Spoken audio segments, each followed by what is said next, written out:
यो समयमा पनि हामी त्यही शब्द स्वर्गदूत भन्ने शब्द अर्थात् पुरानो करारमा हिब्रू भाषामा मालाक भनियो जसलाई र मालाक भन्ने शब्द चलाइएको छ र नयाँ करारमा ग्रीक भाषामा एङ्गेलोस भनिकन चलाएको छ।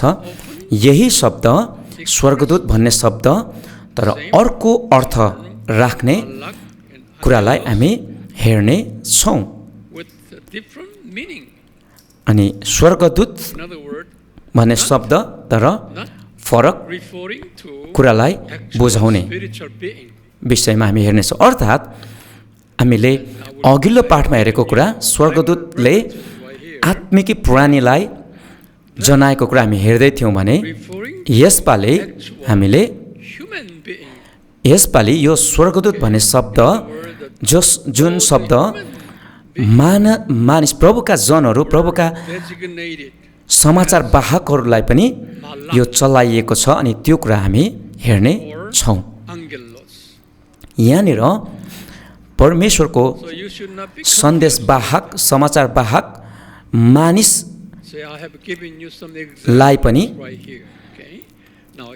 यो शब्द स्वर्गदूत भन्ने चलाइएको छ त्यो कुरालाई हामी हेर्नेछौँ।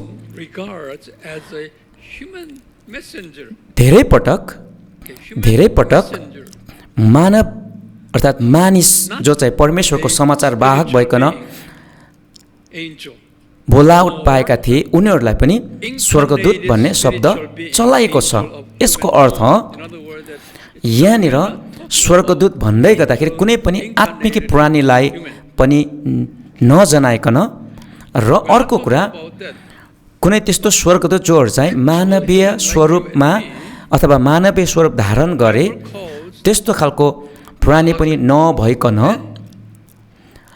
साँच्चैको 100% मानिस हामी जस्तै मानिस जोहरूलाई परमेश्वरले आफ्नो समाचारवाहकको रूपमा चुन्नुभयो रोज्नुभयो उनीहरूलाई पनि स्वर्गदूत भन्ने चलाएको हामी पाउँदछौँ। यस कारणले गर्दा यो पाठमा हामीले 100% मानिसलाई पनि मानिस जातिलाई पनि यहाँनिर मालाक हिब्रूमा ग्रीकमा चाहिँ आङ्गेलोस र नेपालीमा स्वर्गदूत भन्ने शब्द चलाएको हामी पाउँछौँ। उदाहरणको लागि बप्तिस्मा दिने यूहन्नालाई यहाँनिर मालाक भन्ने शब्द चलाएको हामी पाउँछौँ अथवा समाचारवाहक भन्ने शब्द चलाएको पाउँछौँ। यो कुरा मलाकी 3:1 हामी पाउँदछौँ। मलाकी 3:1 यहाँ येशू प्रभु जसको नाम चाहिँ यहोवा पनि हो याह्वे पनि हो परमप्रभु येशू ख्रीष्ट पनि हो अनि प्रभु येशूले मलाकीसँग बोल्नुभयो। यहाँनिर प्रभु येशूले यहोवा नाउँमा मलाकीसँग बोल्दै हुनुहुन्छ।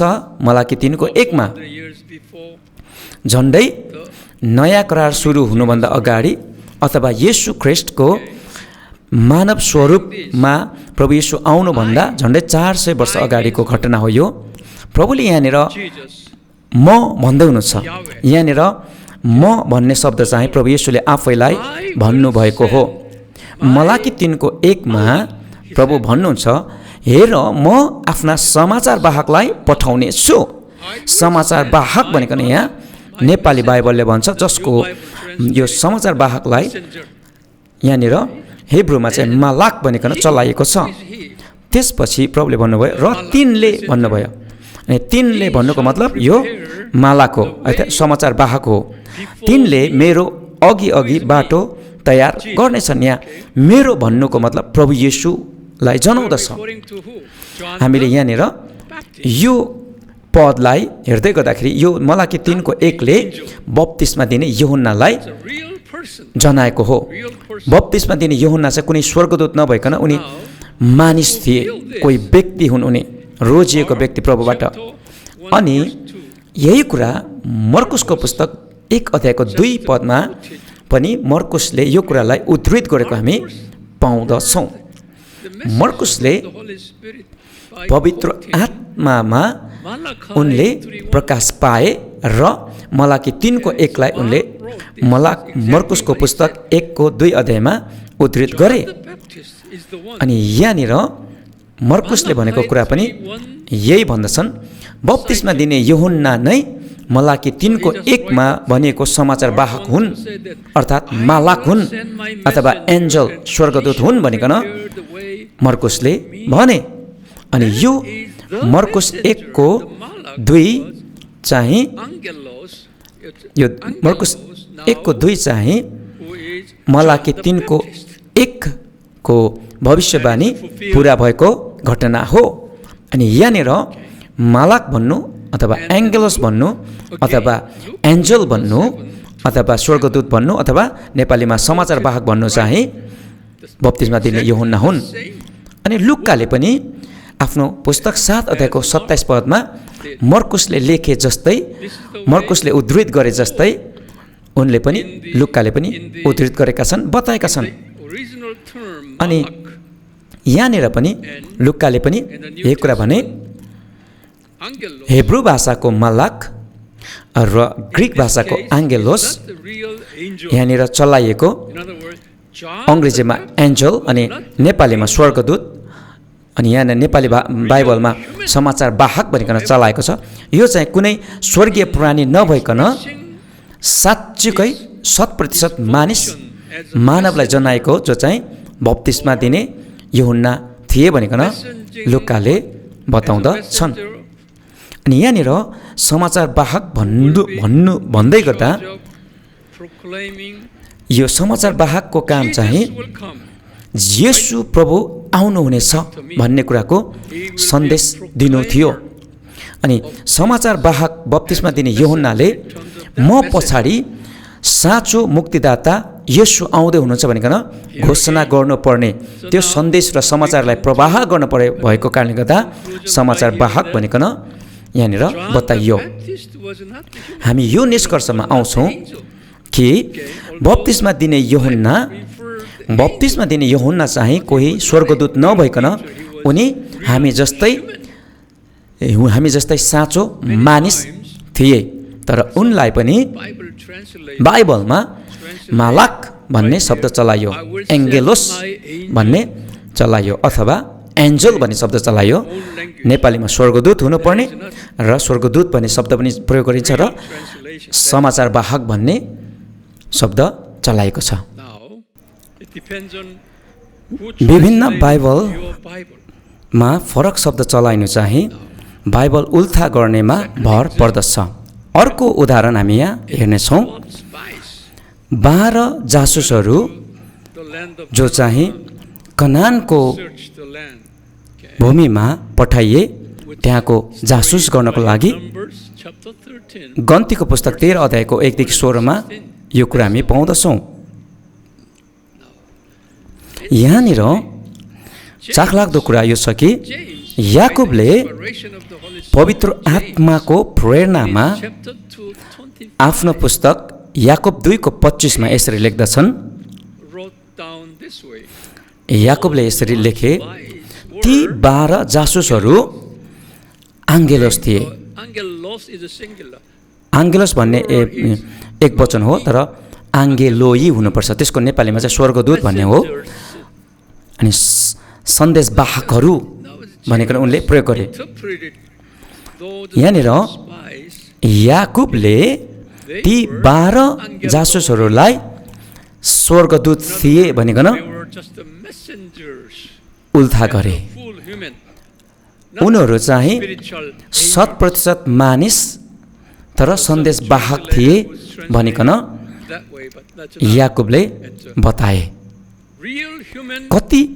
कति बाइबलमा 100% मानिसको साटोमा स्वर्गदूत थिए भनिकन उल्था गरेको छ, तर त्यस्तो नभइकन खास यहाँनिर यो पदमा हुनुपर्ने कुरा चाहिँ ती 12 जासुसहरू चाहिँ समाचार वाहक सन्देश वाहक थिए भनिकन याकुबले बताएका छन्। र अर्को उदाहरण यो हो कि प्रकाशको पुस्तकमा हामीले 7वटा एसियामा भएका मण्डलीको बारेमा हामी पाउँदछौँ। प्रकाश 1:20 हामीले हेर्यो भने चाखलाग्दो र एकदमै महत्त्वपूर्ण कुरा यहाँ हामी पाउँदछौँ। यूहन्नाले यहाँनिर 7वटा सामदान चाहिँ देखे। यहाँनिर मैले प्रकाश 1 को 20 पदलाई म बताउँदैछु, राम्रोसँग सुन्नुहोस्। यहाँनिर यूहन्नाले आफ्नो दर्शनमा 7वटा सामदान देखे र अनि त्यसपछि 7 तारा देखे। अनि यहाँनिर यूहन्नाले 2वटा फरक कुरा देखे। यहाँनिर 7वटा सामदान र 7 तारा यूहन्नाले आफ्नो दर्शनमा देखेका छन्। त्यसपछि जसै उनले त्यो कुरा दर्शन देखे, पवित्र आत्माले यसको व्याख्या गर्नुभयो। अनि पवित्र आत्माले यो 7 सामदानलाई यसरी अर्थाएको कुरा हामी पाउँछौँ। 7 सामदान भन्नु चाहिँ 7 मण्डलीहरू हो भनिकन बताए। बाइबलमै यसो लेखेको छ। अनि त्यसै गरिकन 7 ताराहरू चाहिँ 7 ताराहरूको अर्थ चाहिँ 7 स्वर्गदूतहरू भनिकन बताएको हामी पाउँछौँ। एकदमै महत्त्वपूर्ण कुरा यहाँ छ कि 7 स्वर्गदूतहरू भन्दै गर्दा यो 7 स्वर्गदूत भन्नुको अर्थ हामी दुविधामा पर्न सक्छौँ र यसरी सोच्न सक्छौँ कि यो 7 स्वर्गदूत भनेको चाहिँ आत्मिक प्राणी, स्वर्गीय प्राणी भनिकन हामीलाई लाग्न सक्छ। तर त्यो होइन। 7 स्वर्गदूत भन्नाले 7 अगुवाहरूलाई भनेको हो। यहाँनिर अगुवाहरू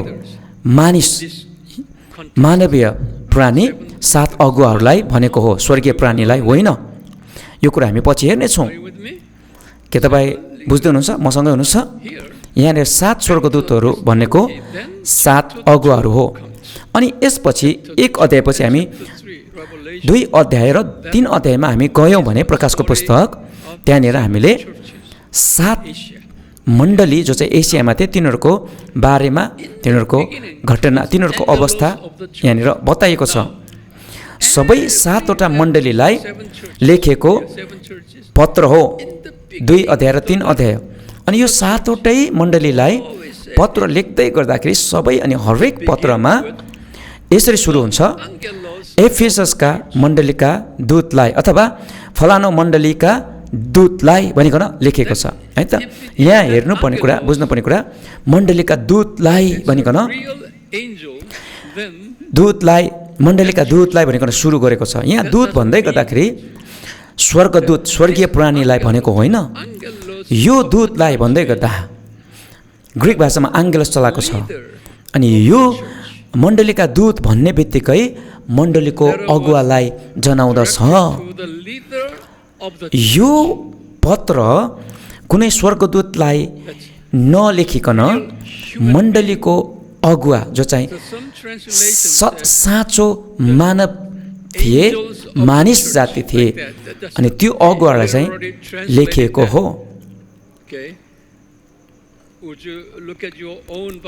तपाईँ र हाम्रो बाइबलमा मण्डलीका दूत भनिकन लेखेको छ। यो दूत भन्दै गर्दा अघि मैले भनिहालेँ, कुनै पनि स्वर्गीय प्राणी, स्वर्गदूतलाई नजनाइकन मानिसलाई चाहिँ बताएको, कोही व्यक्तिलाई जो चाहिँ मण्डलीका अगुवा थिए उनीहरूलाई जनाएको हो, लेखिएको हो। यहाँनिर पवित्र आत्माले त्यो मण्डलीको अगुवालाई लेख्न प्रेरणा गर्नुभयो। अनि हामीले हेऱ्यो भने प्रकाश 2 को 1 मा एफिससका मण्डलीका दूतलाई यो लेख भनेको छ, बताएको छ।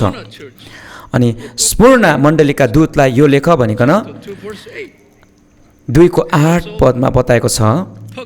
त्यसै गरिकन पर्गाममका मण्डलीका दूतलाई यो लेख भनिकन 2 अध्यायको 12 पदमा बताएको छ। त्यसै गरिकन थियाटिराको मण्डलीका दूतलाई यो लेख भनिकन 18 पद, 2 को 18 पदले बताउँदछ। सबैमा मण्डलीका दूतलाई लेख भनेको छ। त्यसै गरिकन 3 अध्यायको 1 पदमा सार्डिसका मण्डलीका दूतलाई यो लेख भनिकन बताएको छ। अनि 3 अध्यायको 7 पदमा फिलाडेल्फियाको मण्डलीका दूतलाई यो लेख भनिकन बताएको छ। अनि त्यसै गरिकन अन्तिममा लाउडिकियाका मण्डलीका दूतलाई यो लेख भनिकन 3 अध्यायको 14 पदमा बताएको छ। अनि सबै मण्डलीको पत्रको सुरुवात त्यहाँ त्यो मण्डलीका दूतलाई यो लेख भनिकन बताएको छ। नि यो दूत भन्दै गर्दाखेरि त्यो मण्डलीको अगुवालाई बताएको, व्यक्तिलाई लेखिएको, व्यक्तिलाई बताएको भन्ने कुरा हामीले बुझ्नु आवश्यक छ। हामीले यहाँनिर एन्जल श्रृङ्खला अर्थात् एन्जल सिरिज हामीले स्वर्गदूत श्रृङ्खला अथवा स्वर्गदूतको बारेमा हामीले सिक्दैछौँ। अनि हामीले धेरै किसिमको अर्थ स्वर्गदूतमा भएको कुरा हामीले सिकेका छौँ र सिकिरहेका छौँ। यो चाहिँ यो स्वर्गदूत भन्दै गर्दाखेरि पनि बाइबलको प्रसङ्गलाई हेरिकन कुन ठाउँमा स्वर्गदूत भन्ने शब्दलाई कुन अर्थमा चलाउने भनेर हामीले राम्रोसँग बुझ्नु आवश्यक छ। कति बाइबल उल्थामा कति बाइबलहरूमा यो कुरा सहीसँग उल्था नभएको हुनसक्छ। कति ठाउँमा साँच्चैको स्वर्गीय प्राणी स्वर्गदूत भनिकन पनि त्यहाँनिर उद्धृत गरेको हुनसक्छ। तर हामीले बाइबलको प्रसङ्गलाई हेरिकन सही अर्थ लगाउनु आवश्यक छ। त्यस कारणले गर्दाखेरि त्यो कारणले गर्दा म तपाईँहरूलाई यी सबै कुराहरू सिकाइरहेको छु। अघिल्लो खण्डमा अघिल्लो पाठमा हामीले हेरेका थियौँ कि स्वर्गदूत भन्दै गर्दाखेरि स्वर्गीय प्राणी आत्मिक प्राणीलाई जनाएको कुरा हामीले हेरेका थियौँ। अनि आजको पाठमा हामीले हेऱ्यौँ त्यही स्वर्गदूत भन्ने शब्द, तर जसले कुनै पनि स्वर्गीय प्राणीलाई आत्मिकी प्राणीलाई नजनाइकन व्यक्तिलाई मानिसलाई 100% मानिसलाई कोही व्यक्तिलाई जनाउने कुरा हामीले हेरेका छौँ। साँचो मानिस जो चाहिँ समाचारवाहकको रूपमा परमेश्वरले रोज्नुभयो त्यो व्यक्तिलाई यो शब्द स्वर्गदूत शब्द चलाएको हामी पाउँछौँ। जसमा बप्तिस्मा दिने यूहन्ना, 12 जासुसीहरू अनि त्यसै गरिकन अनि एफिसस अन्तिममा एसियामा भएका 7 मण्डलीका अगुवाहरूलाई यो शब्द चलाएको हामी पाउँछौँ। हामीले यो कुरालाई फरकलाई छुट्याउनु एकदमै आवश्यक छ। अनि यो कुरा बुझ्नु र हामीले हाम्रो मानिसहरूलाई सिकाउनु एकदमै आवश्यक छ। आउने पाठहरूमा म विस्तृत रूपमा अझ धेरै कुराहरू सिकाउनेछु। आमेन।